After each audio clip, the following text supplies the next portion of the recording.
That may be the greatest catch I've ever seen in my life.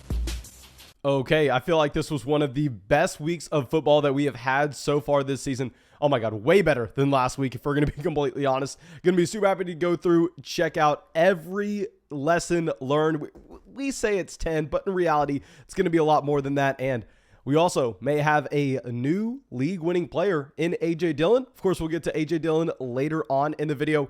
But before we do that, you know exactly what I have to do. I have to go through. We have to give away some Fantasy Flock Network hats. Don't have one around me, but yeah, we'll be giving away a couple for the people who last left a comment on our last YouTube video. Let's just pick out two random ones really quick. This is going to be coming out from Cam King and Logan. Of course, thank you so much for supporting the channel and being a part of the flock. And if you ever want to enter in to win a free Fantasy Flock Network hat, just make sure you go down there, drop a comment, and leave a like on the video. And also, of course, you can just go through and you can buy that Fantasy Flock Network app by deciding to join the flock on Patreon. When you join the flock on Patreon, you actually get access to updated rest of season rankings every single week. We're going to be updating these rankings. They should be out on Tuesday morning. I want to definitely make sure that we get to see Odell Beckham Jr. Monday night and see what we're going to get with this new Los Angeles Rams offense. And they'll be updating those rest of season rankings for everybody on Patreon. And when you also join Patreon, you get an in-depth podcast breaking down your fantasy team. As we've already discussed, you get a Fantasy Flock Network hat at the same time. So please make sure you take advantage of that.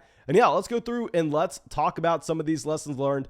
And our first lesson learned is something that we've been talking about for a while, but I just want to hammer this in. Maybe we have some new listeners to the channel that haven't been able to watch us over the past 2 to 3 weeks.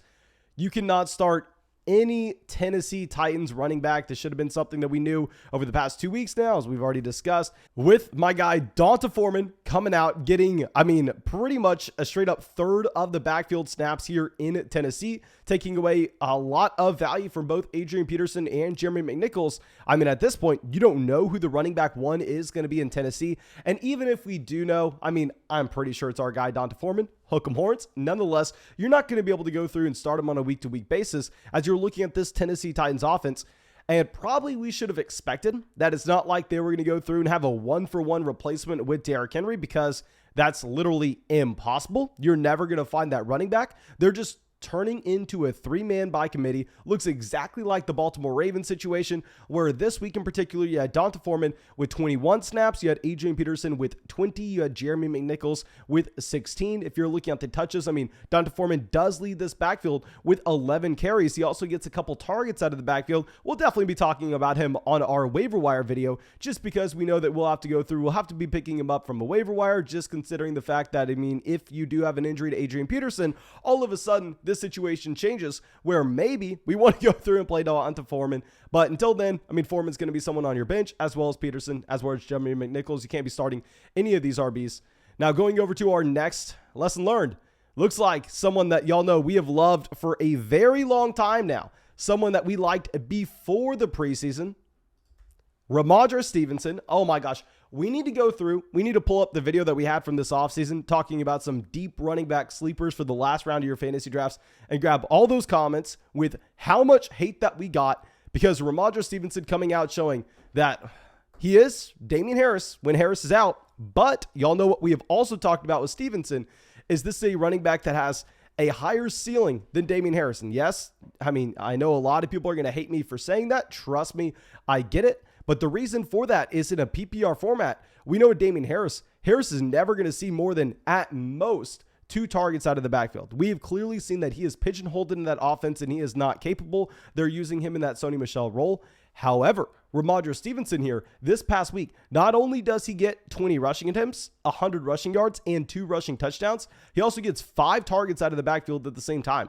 Now, I'll say, when you're getting Damian Harris back and healthy, most likely when Harris comes back from the concussion, he will be the running back one in this offense. Nonetheless, I hope that we kind of went through and sold Damian Harris where we could, because I would imagine that you at least have to expect that Stevenson's going to have some role on this New England Patriots offense, considering the fact that he looked this impressive this week. But why you really like rostering Ramondre Stevenson is now we are certain the next time that you have no Damian Harris in this backfield, which who knows if he's going to come back in week 11, Ramondre Stevenson can be trusted as a running back one. Even if you're looking at the backfield I don't even want to be looking at the backfield snaps here because I'll be completely honest, they're going to be misleading considering the fact that this football game just got out of hand. But at the end of the day, you still had Ramondre Stevenson with 37 backfield snaps compared to J.J. Taylor's 12. We know Brandon Bolden just exclusively a third down pass catching running back in this offense, so don't even need to worry about him. So yeah, I think you have to be so excited about what we have with Ramondre Stevenson here.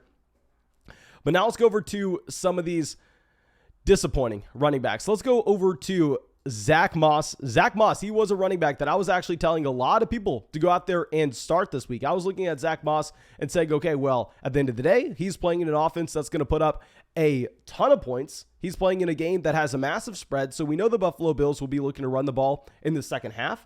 And so far this season, he has had the involvement in the receiving game, and at the same time, he has had the usage in the red zone.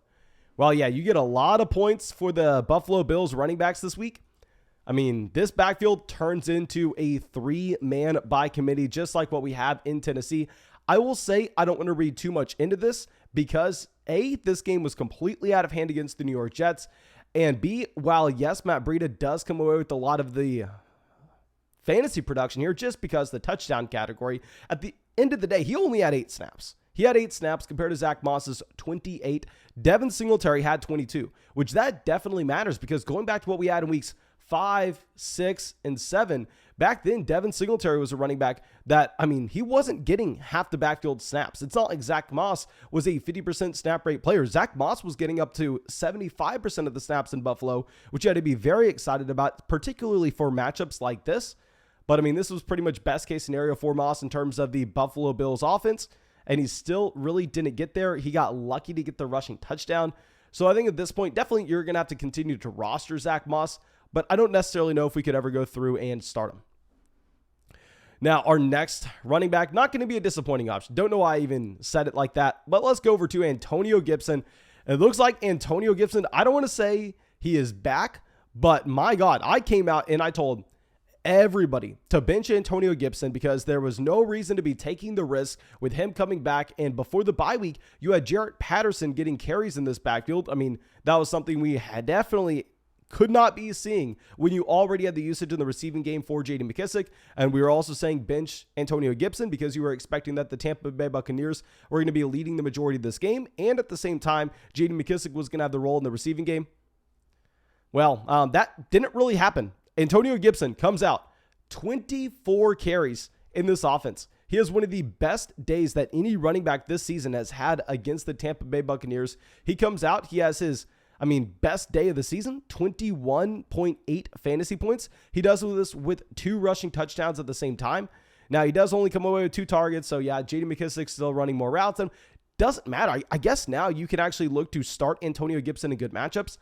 Probably not going to be that excited this week against the Carolina Panthers, but the following against the Seattle Seahawks, there I think that's a defense we could go through and play Antonio Gibson with. So it looks like Gibson definitely is at least startable going forward.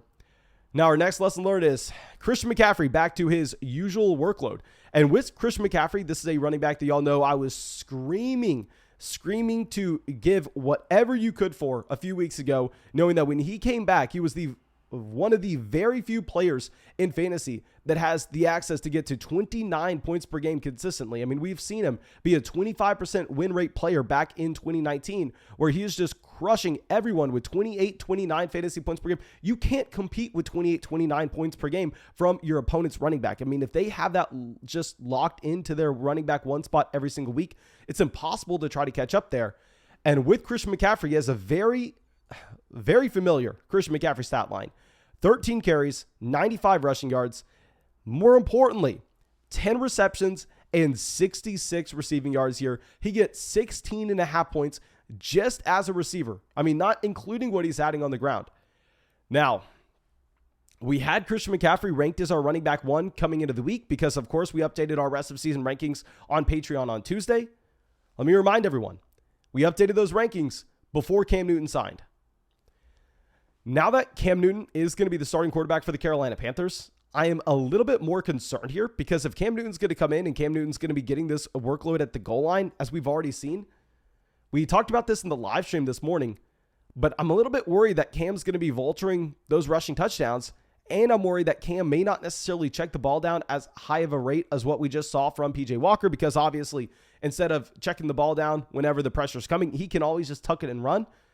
So I still think Christian McCaffrey is going to be a top elite level running back, but I may honestly be moving him down from our running back one spot in Patreon just because I am truly a little bit worried about what we'll have with Cam Newton. I mean, if we go back to what we had in New England, Cam Newton just stole so many rushing touchdowns. Newton had like 12 rushing touchdowns last year. We already are kind of seeing a sneak peek of that right now. Now let's go over and we'll talk about some receivers here. And let's first talk about a team that I fell for it. I'm not going to lie. We are looking at the over-under for the game. We are looking at the projected game flow. We are saying Atlanta was going to have to throw the ball a ton here. And we told a few people to start Russell Gage. Yes.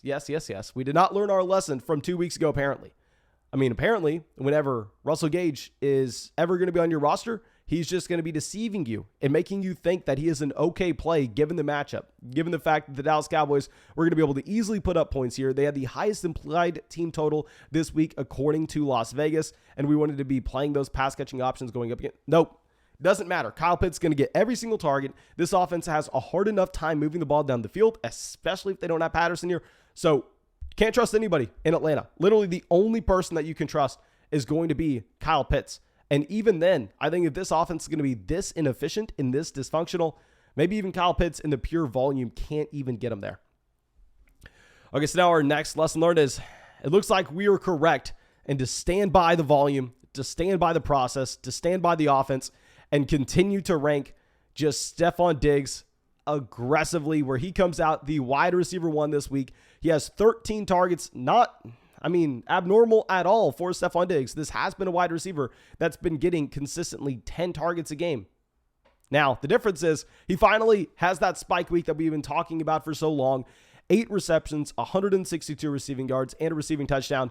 I made the mistake of moving Stefon Diggs down from our wide receiver 4 spot in those rest of season rankings on Patreon last week.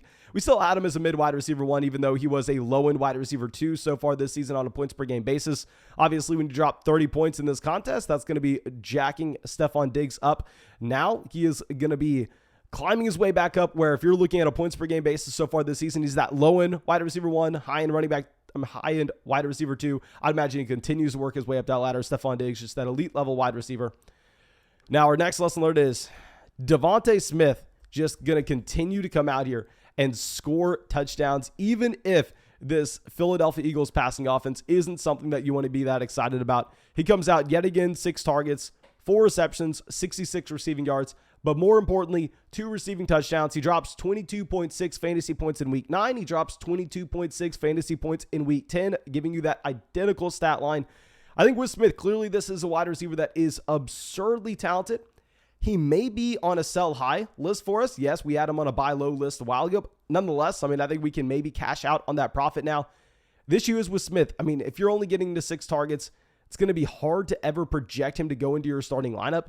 And at the same time, if Dallas Goedert is gone, this offense is very much limited in how they can move the ball down the field. Now, our next lesson learned is, right now, maybe we are not only right whenever we said Jerry Jeudy is the wide receiver 1 in Denver, but maybe there is no buy low opportunity with Courtland Sutton. Maybe Courtland Sutton is just dead here. I think that Sutton is now all of a sudden a wide receiver that you cannot consider starting. I'm going to be drastically moving Courtland Sutton down in our rest of season rankings, where I'm not going to lie, we had a much lower than consensus about 3 weeks ago. When we knew that Jerry Jeudy, when he was coming back in, he would take over as the wide receiver 1 in Denver. I didn't know it would be this drastic. I thought that it was going to be a wide receiver 1A, wide receiver 1B type scenario, but Jeudy has come in and he has just been dominant in this offense. If you're looking at Jerry Jeudy over the past 3 weeks, he's led this team in receptions consistently. The first week he comes back in, keep in mind, this is a player that was coming back from the high ankle sprain where he missed the majority of the season. And that first week back in here, he actually has 4 receptions off of 4 targets, 39 receiving yards. The second week, 6 receptions off of 8 targets. This past week, 9 targets and 6 receptions. Now, Jeudy hasn't had a spike week just yet because he hasn't come away with the touchdown. We know that should be coming his direction sometime soon if he continues to see this level of work in the Denver Broncos offense.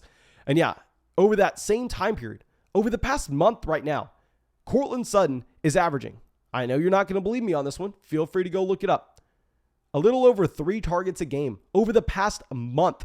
Courtland Sutton over the past month has had 14 targets. Yeah, you can't start him. I don't want to tell you to bench him because obviously he's an extremely talented wide receiver. But now they're going into the bye week. I don't know when we would ever be able to confidently start Sutton, because say they go into the bye week this week, then in week 12 against the Chargers, you're not starting him after he's averaged 3.5 targets over the past month. Even if he has a good game against the Chargers in week 12, I don't know if we're going to be confident to put him in our lineup week 13 against the Chiefs. Maybe you do go through and before the bye week now, you include him in a package. Obviously, he has been on our sell high wide receiver list week after week after week over the past month. Now I guess that you just sell him for literally anything, because, I mean, his likelihood of getting into the starting lineup for you is very, very, very low. Maybe if you can get any name value, should be something you try to cash out on.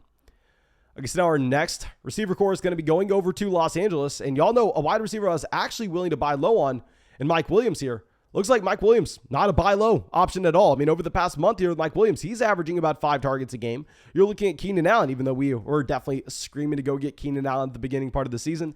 He's come through and he has taken everything in this Los Angeles Chargers offense. He so far has 93 targets this season. Off those 93 targets, a lot of them have come in the past 3 weeks since the bye week year for the Los Angeles Chargers. They have begun to use Mike Williams a little bit more as that field stretching wide receiver that you had him as back in 2017, back in 2018, back in 2019, back in 2020. That's how we had him for the first 4 years in this Los Angeles Chargers offense. The new coaching staff comes in at the beginning of the year. All of a sudden, they want to use Mike Williams as that prototypical alpha X wide receiver, funnel targets in his direction instead of using him as that field stretching option to just create space underneath for Allen. I mean, all of a sudden, now they are going through and just force feeding Allen. And this is a wide receiver that's consistently getting to about 18 fantasy points a game without really getting there in the touchdown category. I mean, I think that if the touchdown rate comes up, he's had 2 touchdowns through 93 targets so far this season. Keenan Allen hasn't come close to his ceiling. Maybe you want to go through and continue to chase Allen. Okay, so now our next lesson learned is something that very similar to what we've been talking about for a very long time. You can't start anybody for the Cleveland Browns passing offense. Like we said this past week with Donovan Peoples-Jones. We said it the week prior with Jarvis Landry. You don't want anybody here. It doesn't matter, because even if you are seeing that random spike week for Donovan Peoples-Jones, let's go through and let's talk about Donovan Peoples-Jones, a wide receiver that we had so many questions about coming into the week. So many questions on the live stream. Should I start Donovan Peoples-Jones? Every single time we said no. And the reason you were saying no is because this passing offense for the Cleveland Browns, you just wanted to be avoiding everybody that you could, knowing that the efficiency is going to be down. They're going to be a run-first offense, trying to funnel everything through the run game with an elite offensive line.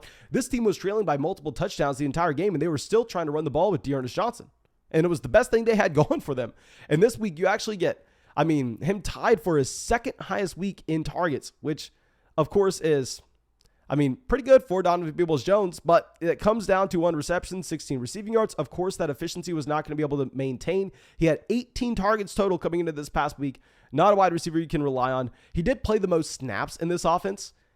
The issue is, like, if I'm telling you to continue to roster Donovan Peoples-Jones, like, when would we ever go through and start him? Like, even if he has another spike week this next week, I'm not going to be telling anybody to put him in their starting lineup. So maybe with that being said, you go through and drop Donovan Peoples-Jones, because what's the reality? Like, what world do we have to live in for you to go through and confidently play him? I simply don't see one. And now our last lesson learned, we saved the best for last here. Looks like A.J. Dillon turning into a league-winning running back. Now, we love Dillon coming into the season. We love Dillon in Dynasty rookie drafts back in 2020 whenever you were able to get him in the 3rd round of Dynasty Superflex rookie drafts, which was absurd. But oh my gosh, he comes out. And of course, you have the Aaron Jones injury. We'll talk about this a little bit more in the live stream tomorrow night once we have official reports on that Aaron Jones injury. I'm recording this on Sunday night, so I mean, right now we just don't know enough. But assuming that A.J. Dillon is a starting running back for this team for a foreseeable amount of time, this is someone that you can go through and confidently jam in. And with Dillon, if you don't know a lot about him, coming out of Boston College, this was a running back that got to the NFL Combine. And if you were looking at his height and weight, he weighs 1 pound more than Derrick Henry. I'm pretty sure he's 3 inches shorter.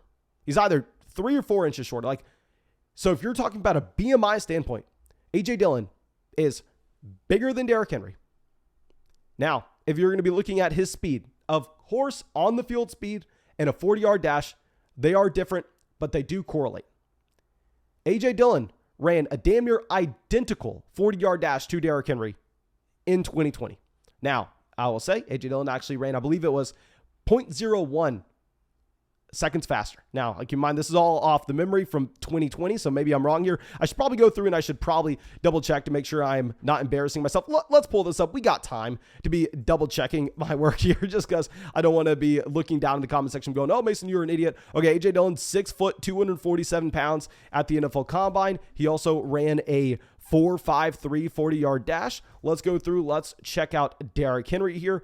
Derrick Henry, 6'3", 247 pounds. So, yep, we were right. 3 inches shorter, the same exact weight, and ran a 4.57 40-yard dash. So, yep, I mean, A.J. Dillon, 0.01 seconds fast. Now, that is not to say A.J. Dillon is Derrick Henry. Nonetheless, it is to say that he has an elite size-adjusted athleticism profile, and he's running behind a great offensive line, and he's playing in an offense that we know is going to be extremely efficient and have a ton of trips to the red zone. And A.J. Dillon has shown some ability as a receiving running back so far this season. We're going back, he's had multiple weeks with 4 receptions out of this backfield for the Green Bay Packers. Dillon's a top 12 running back until further notice. Go through, start him everywhere we can this next week against the Vikings, the Rams, and then we'll kind of address when Aaron Jones is coming back. And of course, thank you so much for supporting the channel. Go down there, drop that like, leave a comment letting me know what you need to win your fantasy matchup on Monday night. And also let me know your biggest takeaway from the games today. And of course, when you leave that comment, you get entered in to win a free Fantasy Flock Network hat.